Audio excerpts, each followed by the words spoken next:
I think healthcare, we have made tremendous progress. So I wouldn't waste too much of time worrying whether we have hit $1 billion or not, because the reality is that in the past couple of years, Sangeeta has done a fabulous job kind of building that business. She's built a fabulous team there.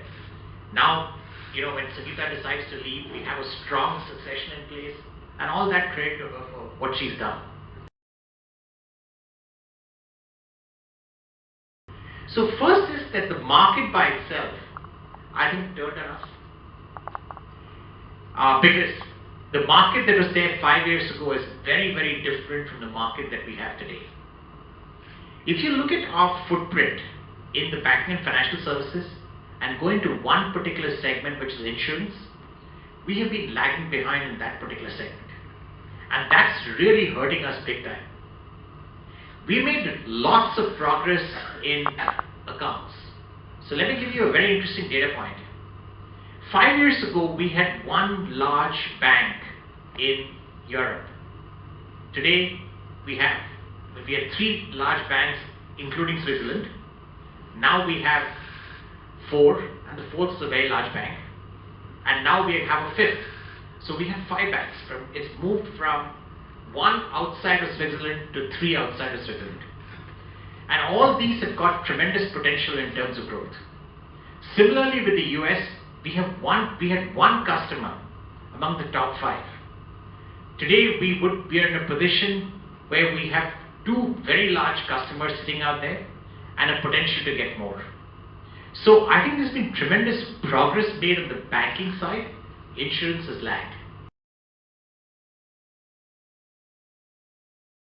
So there are 2 parts to it. I think on the energy side, every time we've taken a bet that the oil price is going to remain stable, I think it surprised us with one more dip.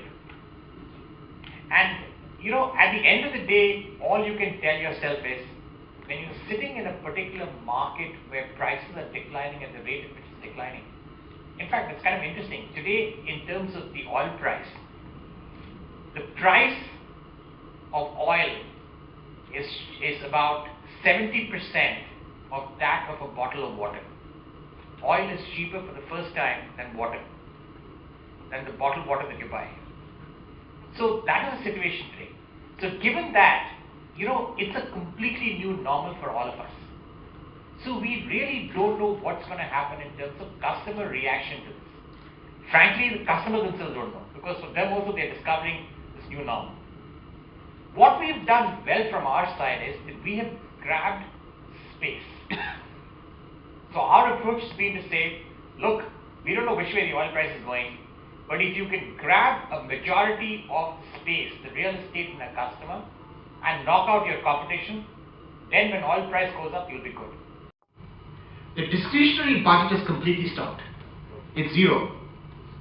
Because when oil price went down from $120 to $80, we still saw discretionary budget continuing. When it came down from 80 to 60, everybody said it will go back to 80. We saw a cut in discretionary spend, but not significant. When it came to 40, it was a reality. It's now almost zero. But here's the good news. When you're sitting on large real estate, when the oil price goes back, we would be back.